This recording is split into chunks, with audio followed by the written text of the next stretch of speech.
And good evening, everybody. More than $1.5 billion in tax hikes are part of the budget bill that lawmakers in the State House are debating right at this hour. The package, which narrowly passed the State Senate early this morning, doesn't have the support of some Democrats. Our teammate coverage begins with our chief political correspondent, Mark Davis, who joins us live tonight from our Hartford newsroom. Mark?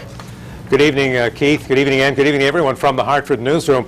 Those Democratic votes probably won't stand in the way of passage of this, but it will give some Democratic members the cover they think they need so they can tell voters that they didn't vote for all of these tax hikes. Governor Malloy, confident that his budget plan will be on his desk by tomorrow, said today that his administration is still deep in talks with the state labor unions for that $2 billion in concessions.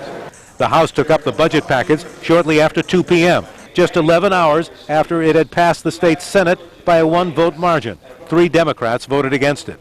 And here in the House, many Democrats are also joining their Republican counterparts to oppose the budget plan for most of the same reasons, that spending hasn't been reduced enough and the tax hikes are too much and job-killing.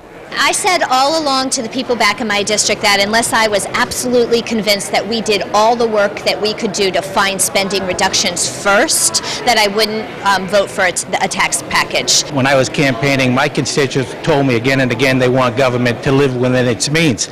At the end of the day, when this budget passes, we have a bigger budget than we had 2 years ago or last year.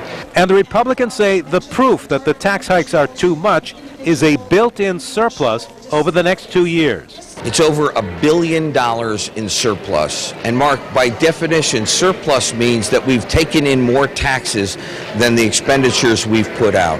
Malloy dismisses that criticism because he says that money goes to pay down debt and to address other obligations that have been put off for the past several years.